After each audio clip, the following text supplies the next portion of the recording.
Can you share what it means to you to be back here hosting at Albany for the sixth time after a year off last year?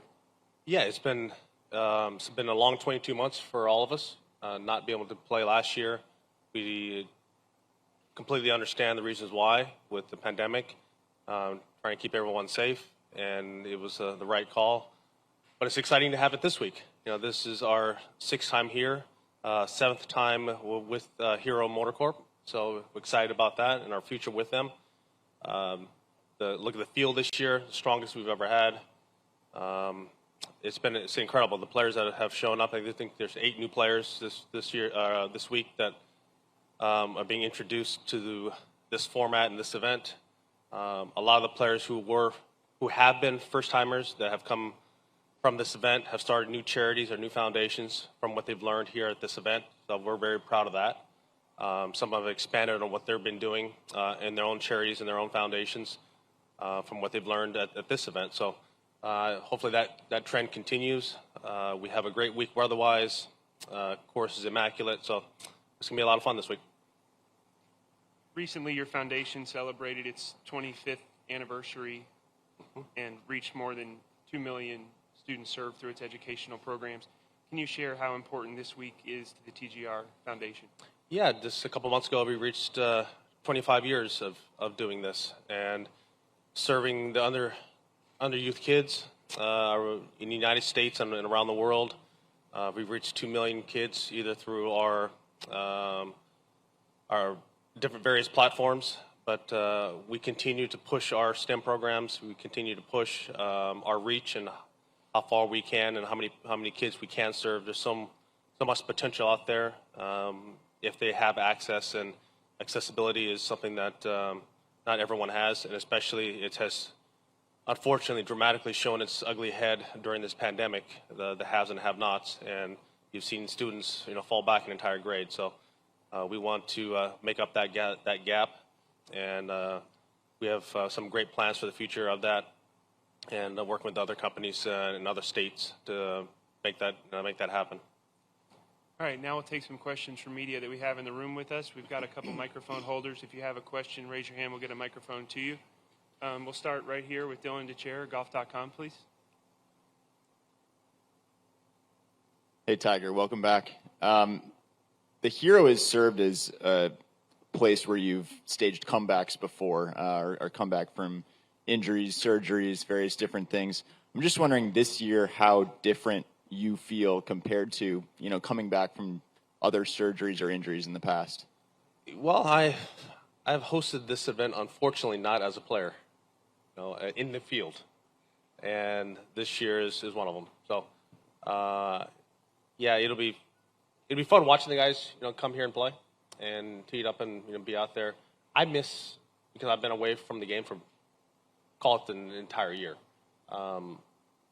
I just miss the jabbing, the needling, and how's everyone doing? And I mean, there's only so much you can do via text and phone calls. A lot happens, and we get caught up a lot out here on tour in locker rooms and having dinners and off-site stuff like that. So to be able to catch up with the guys this week, it'll be fun. I haven't seen majority of them since February. Some have come over to the house. Most of them have texted me over that period of time, but I haven't physically seen a lot of them. So it'll be nice to catch up. Steve DeMeglio. Hey, could I ask a couple? You've been down this road before on recovery. How much more difficult has this one been? Yeah, this one's been much more difficult. The knee stuff that I had on my left knee, those operations were, that's one thing. Then that's one level. Then you had the back, that's another level. And then with this right leg, that was, it's hard to explain how difficult it's been. Just to be immobile for 3 months and just lay there, and I was just looking forward to just getting outside. That was a goal of mine, and especially for a person who has lived his entire life outside, that was a goal. And finally got to that point. Went transition from wheelchair to crutches to now nothing.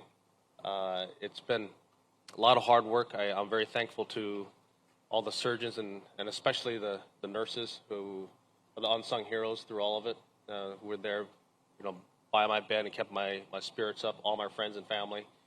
There were some tough times in there. There were some really, really tough times, and pain got pretty great at times. But they helped me get through it, and I'm on the better side of it, but I still got a long way to go. And Sorry, go ahead, Yeah. Steve.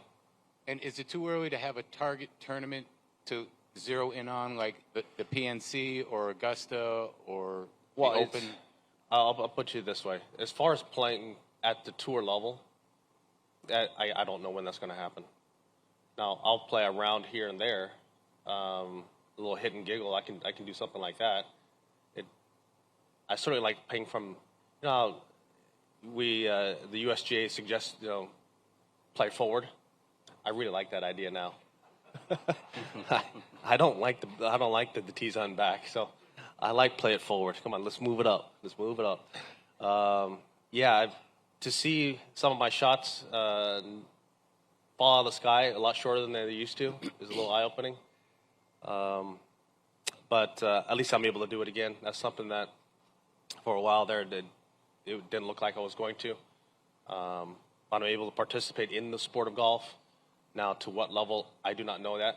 And, I'll keep you abreast of all of you guys abreast as progress continues to go on, whether or not I'll be out here and at what level and when. All right, we'll go right down the line here, starting with Mark Cannizzaro. Hey, Tiger. I'm wondering what you remember of the accident. Obviously, we all saw the result, and it looked so horrifying and scary. And I have a follow-up to that.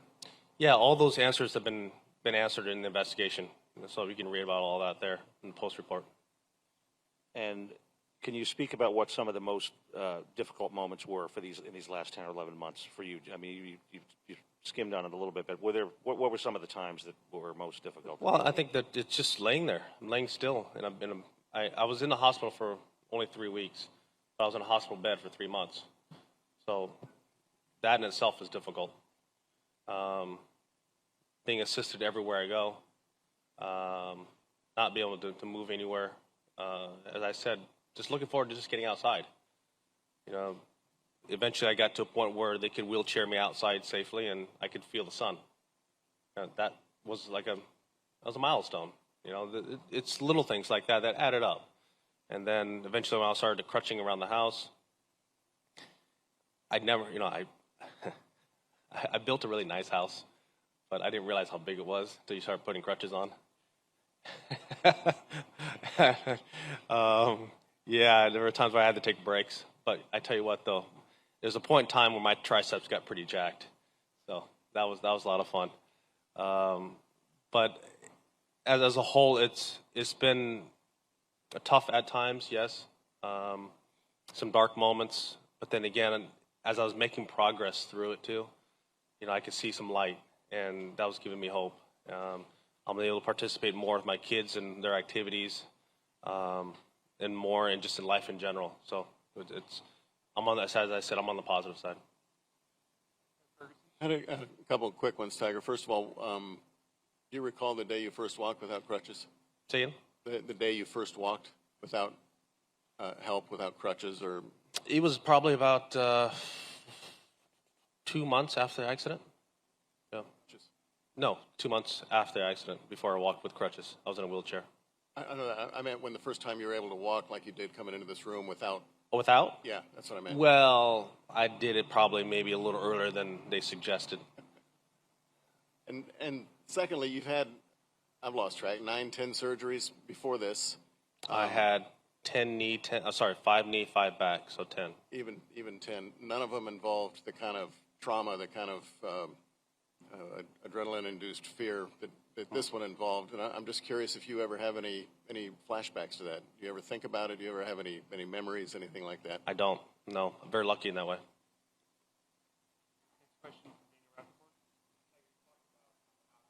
Spinal fusion surgery, you needed to climb Mount Everest again, and then yesterday you said that you don't really, that you might not have the body to do that. What has that shift been like for you mentally and personally? Well, I've made the climb up there a few times, and I've had a pretty good run in my career. And I just knew that once I came back from the spinal fusion surgery, I still had my hands. The only thing that was holding me back was my back. And once I realized that was good and it was solid, I wasn't gonna have the zinging down my leg. I wasn't gonna have the drop foot anymore. I wasn't gonna have any of those issues. Okay, well, can I make a swing? Yes. Ooh, I have power. Didn't think I'd have power. All of a sudden, I would play at home and I would shoot scores, not the 77s and the 78s, and they were in the mid 60s without really trying. Like, okay, this is new. Let's see if we can push this a little bit further. So I came back here in 2017 and played in the Hero event, and took full advantage of all the players in the field and their world ranking points. Because I think I was 1299 at the time, so was able to climb in the world rankings because of that. And then I started back in 18 and started playing a little bit more. And I started building, and once I started building, I realized that after Tampa that I could win. Okay, and then I proved to myself that I could take the lead in the British Open. Okay, well, I could close, even though I did not win, I closed pretty good at the PGA at Belle Reve. And then 19, I won the Masters. Okay, well, I don't see that type of trend going forward for me. I won't have the opportunity to practice, given the condition of my leg, and build up. I just don't. So it's going to have to be a different way of doing it. And that's okay, and I'm at peace with that. I've made the climb enough times. And then just one quick one. Have you played golf holes, like a full hole or 18 holes since the Yeah, I play full holes. Yeah, but not for my tee markers. Okay. Hi, Tiger. You've spoken and again there about your career being different and being reduced and probably curtailed.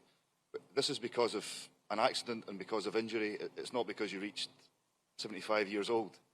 Is that easy for you to compute in your mind, or is it difficult that you're going to be stopped or pulled back because of external factors? It's very easy, given the fact that I was able to come back after the fusion surgery and do what I did. I got that last major, and I ticked off 2 more events along the way. So, I don't foresee this leg ever being what it used to be. Hence, I'll never have the back what it used to be, and clock's ticking. I'm getting older. I'm not getting any younger. So all that combined means that a full schedule and full practice schedule and the recovery that it would take to do that, no, I don't have any desire to do that. But to ramp up for a few events a year, as I alluded to yesterday, like Mr. Hogan did, he did a pretty good job of it. And there's no reason why I can't do that and feel ready. I may not be tournament sharp in the sense that I hadn't played tournaments, but I think if you practice correctly and you do it correctly, that I've come off surgeries before, I've come off long layoffs, and I've won or I've come close to winning before. So I know the recipe for it. I just got to get to a point where I feel comfortable enough where I can do that again. Hi, I have one question for Mr. Munjal and one question for Tiger. Let me start with Mr. Munjal. Mr. Munjal, you have been friend with Tiger for a long time and you have known him for a long time. What is the one character trait in him that you really admire? That's a tough one, though. But clearly, his resilience and desire to come back, fight back. Tiger, I wanted to ask you, speaking to so many people before this tournament and even, before when you were playing in your heydays, if I would ask someone that, what do you think of Tiger at a major? 90% of them would say that he would win. Now when I ask people, more than 80-85% of them still think that you will be able to come back and win a major. What does that kind of expectation mean to you? I mean, and do you feel a little afraid that you might let down almost billions of people, of your fans, if you don't do that? Well, I think it's awfully flattering that people think that highly of my game. I think I've proven that I can play this game at a high level for a long period of time. And it's awfully flattering that they think that I can come back from this and win tournaments and, as you said, win major championships. For that to happen, I have a long way to go. I mean, have a long way in the rehab process of this leg, and it's not the fun stuff of the rehab. You know, it's just reps and, you know, breaking up scar tissue and things that really hurt. So that part of it's not going to be fun, but the challenge of it is. You know, I enjoy the challenge of getting in there and trying to push it to the next level. Sometimes it's 2 steps forward, 1 step back, but you got to go through it. I enjoy that part of it, and maybe one day that it'll be good enough where I can get out here and I can compete against these best players in the world again. We'll take 2 in the back right over there, starting with Bernie. Tiger, good to see you again at the golf tournament. Thanks, Bernie. I was going to ask you, are you in any pain sitting there now? Yeah. Okay. I don't want to get too personal, but what are you experiencing there at the moment sitting there? My back hurts and my leg hurts. Yeah. Can I ask you probably answer this question a little bit already this morning, but what gets you through these dark patches you've had in your life? What does it say about your character? Well, it's having a great support system, great friends, great people around me that are positive and upbeat. But it's also the unfortunate part, experience. I've gone through tough procedures before in the past and been sidelined and have had to recover. And having that past experience has helped. And just understanding the patience of timelines. You know, then when someone says that, like when I blew out my ACL and broke my leg, it was, you're out for 9 months. Well, that's kind of a bummer, in 9 months without it, coming back to sport. Okay, well, then back fusion surgeries, knee operations, and all those different timelines. Just understanding that having the patience, within those timelines, how much can we push and how much we can't push. That's you have to push until it hurts, but then you can't go overboard. That's the hard part. But I've had so much experience in that regard that, I know. Okay, we've taken it a little too far. Let's pump the brakes. We'll stop it right here. Okay, you haven't pushed me enough. Now this is a good day. Let's continue to go. Good to have you back, Tiger. Yeah. Good to have you back. And one question for Tiger and one for Dr. Munjal. Tiger, you've often spoken about your children, Sam and Charlie, for whom you want to play golf or to be able to play golf with them, Charlie in particular. This is the first time that they are seeing you go through what you're going through right now. Before that, they were far too young. So, what's been their reaction and the way you're trying to kind of get back to the golf course, especially for Charlie? Well, they have known me, more for being injured than healthy. Most of their lives, I was going through my back operations. So, I was the guy sitting in the chair right in front of the TV playing Call of Duty while they're at school, and I just had to sit there and let it heal. And so they would play around me. They were so little. It was a surprise to them. Then they realized that I could play the game. So that's why the Masters was such an important family moment for all of us, for my mom, Sam and Charlie, all my friends, because that's what they've seen. That's what they've grown up with. They don't remember any of the other times because they weren't alive yet, or they're too young to remember. So in this case, it's like, back to normal again. Dad's not able to move. And so little things like that, to be able to go out there and do activities now with them, to watch my daughter play her soccer games and Charlie to play tournaments, and to talk to them about it and to see them grow up and hear the verbiage that has changed, as kids grow up. A little bit of an eye-opener at times to hear the words that come out. I'm definitely not in the know on a lot of things. I'm not the hip, cool dad at times. So I'm trying to keep up with that because the lingo changes very quickly. So I'm trying to keep up.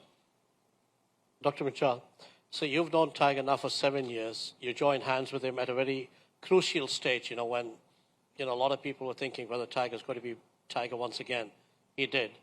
In this last, say, 10 months or 8 months since February, what's the kind of interaction have you had, and what kind of expectations or hopes that you had for him, and how have they been? I've been interacting with Tiger on messages, talking to him off and on. Clearly, we all know what happened and what he's been going through.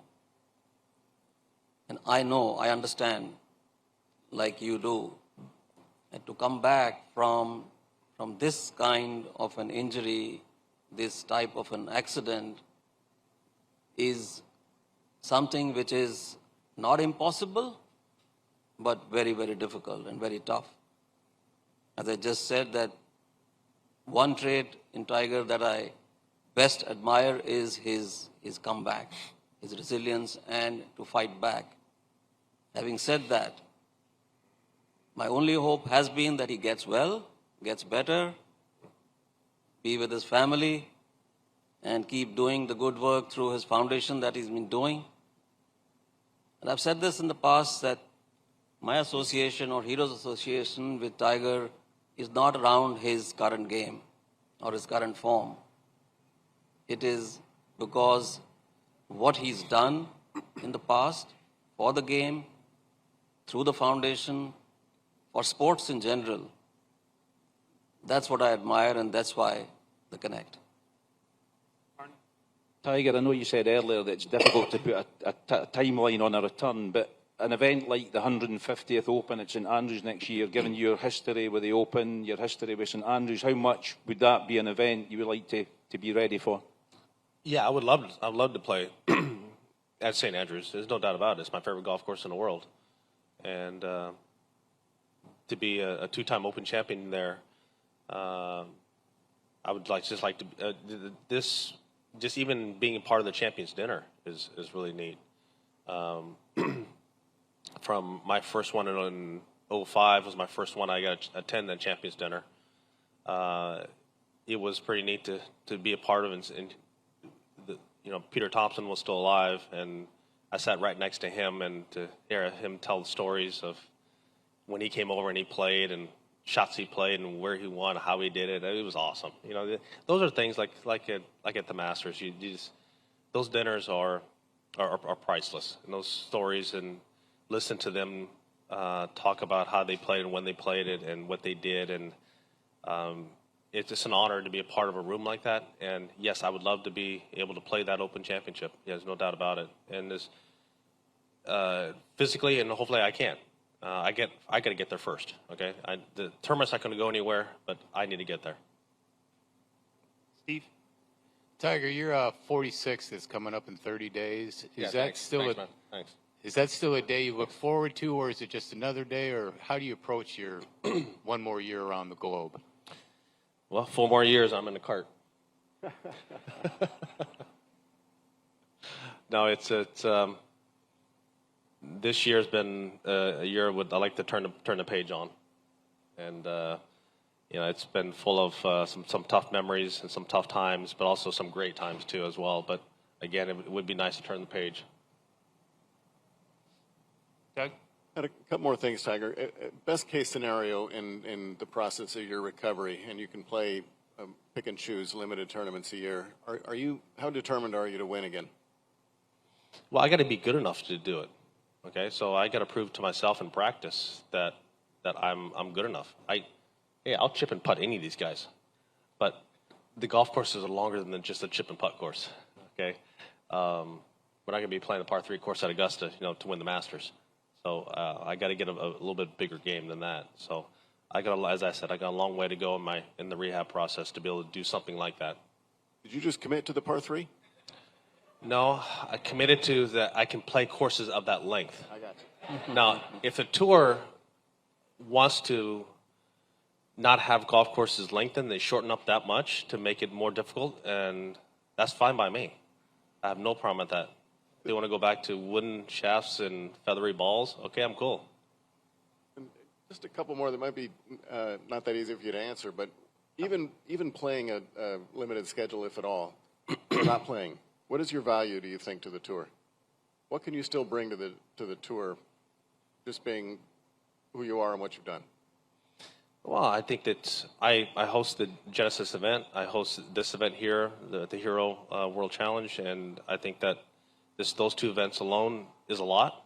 I'm friends with majority of the players that are on top of the world rankings, and they text, call, FaceTime, do a bunch of different things, and I can still be a part of the tour, yes, even though I'm not playing in it. And then lastly for me, and this was going on way before the accident, but this push toward a new league and or various new leagues, and it made me curious if a player came to you for advice on whether they should join Greg Norman's league or whatever he's got going, what would you tell him? Well, it's going to be his decision, period. I have decided for myself that I'm supporting the PGA Tour. That's where my legacy is. I've been fortunate enough to have won 82 events on this tour and 15 major championships, and been a part of the World Golf Championships, the start of them and the end of them. So I have an allegiance to the PGA Tour, and I understand that some of the comparisons is very similar to when Arnold and Jack broke off from the PGA America to start the tour. I don't see it that way. I think the tour has done a fantastic job. Jay's done an unbelievable job in a very difficult time during the pandemic. When we had, there was ample opportunity for players to leave, but we were the first sporting tour to start. So with that, yes, did we have some protocol issues at times? Yes, we had to learn on the fly, but Jay and the staff have done an incredible job of that. And so I think the tour is in great hands. They're doing fantastic, and prize money is going up.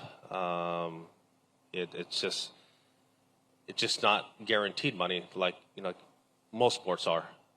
It's just like tennis. You got to go out there and earn it. Mark? Tiger, I think over the last bit of time, we've seen you kind of humbled by getting through the back surgery and being able to make that comeback that you did and whatnot. I'm just curious, when you got on the other side of the surgeries and all the stuff that went on in February, and you realized the depth, you probably saw the pictures and whatnot of how bad the accident was, did you feel lucky to be alive? And is that part of why you're kind of at peace, as you speak to us now about going forward? Yeah, I mean, I said it yesterday. I feel I'm lucky to be alive, but also still have the limb. Those are two crucial things, So I'm very, very grateful that someone upstairs was taking care of me. That I'm able to not only be here, but also to walk without a prosthesis. Daniel? How realistic was amputation as an option? What's that? How realistic was amputation? Like, was that really Yeah, it discussed? was on the table. And my other question is, I forgot.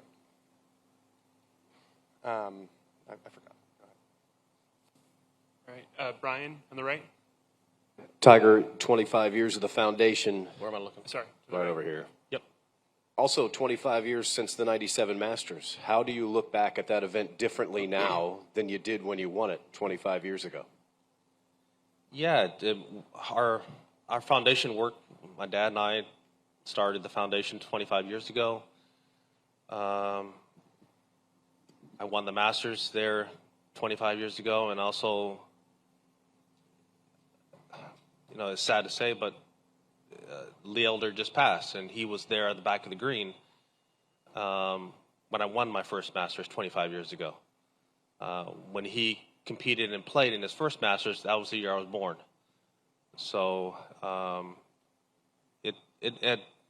those 25 years have gone by in a blink, but those are three significant moments that happened all at once within the same year.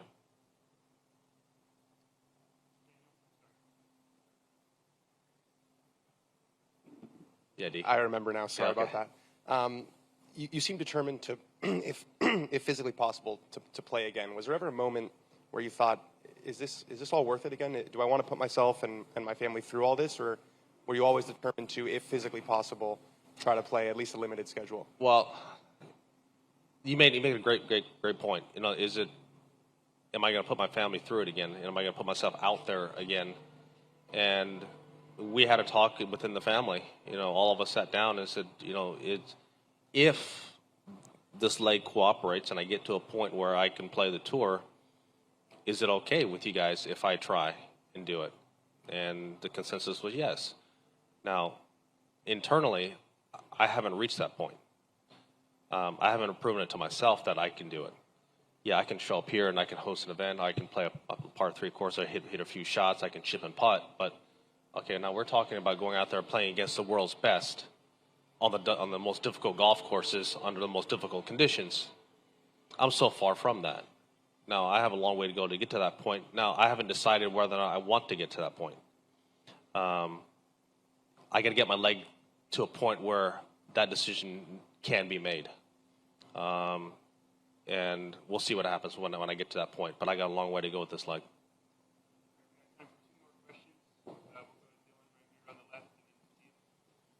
Yeah, you were talking to Henny in that interview that came out yesterday, just about the little things that give you joy in the game of golf. And I was just wondering if that helped you get through, like, the joy of a well-struck golf ball and putt and yes. chip.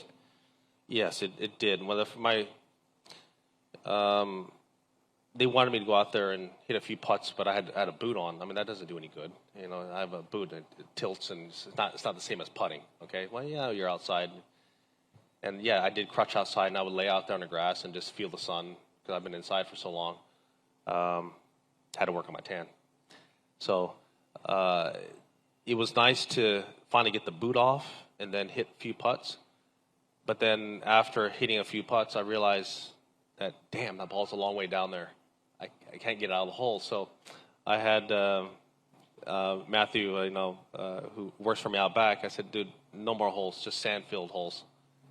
I can't bend down that far. So, little adjustments like that. But to be able to go out there and hit Old Faithful and feel the memories in that putter, and then get to a point where I could hit chip shots, and then I realized, I could hit that shot, I could hit that shot. Let me try and hit this one. And then my hands and feel started coming back, but then the aches and pains started coming. So, back to the ice bath again. So it would be one of those things where I don't have the endurance to stay out there for long periods of time. But the fact that I'm able to do it is exciting, because there was a period in time where it didn't look like I was going to be able to do it again. And then when it comes to the day of the crash, clearly that's something that you're hoping to keep private. Is that something that you feel like is sort of your business and not the rest of ours, for lack of a better phrase? Well, I kind of feel like that way most of my life. It doesn't really work out that way. I understand that it's. I had friends that insulated me from a lot of the things that were said outside. I didn't have my phone. I didn't have access. I did have access to a TV, and I was just watching sports. But I refused to turn on the local channels and news and stuff like that. I didn't want to go down that road. I wasn't mentally ready for that road yet. A lot of things in my body hurt at that time, and whether I was on medication or not, it still hurt. And just trying to imagine me coming off of that stuff, how much it was going to hurt. I didn't want to have my mind go there yet. It wasn't ready. So, yeah, people are going to poke and prod and want to know more about my business. I understand that. And just as long as they don't go into they can poke and prod at me all they want, just stay away from my family. Our final question from Tia, right in the middle. Hi, Tiger. You expressed your body pain before. And Sorry, can't hear you. Speak up a little bit. yeah, you expressed your body pain before. Could you express your mind feelings? And in the meantime, could you explain to us the goal of your foundation for the future?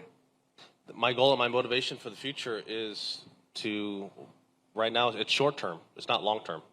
It's trying to get my leg good. We're working with Hero right now this week. We're trying to grow the foundation. We're expanding it, trying to help more of the youth. Right now we're at 2 million youth served.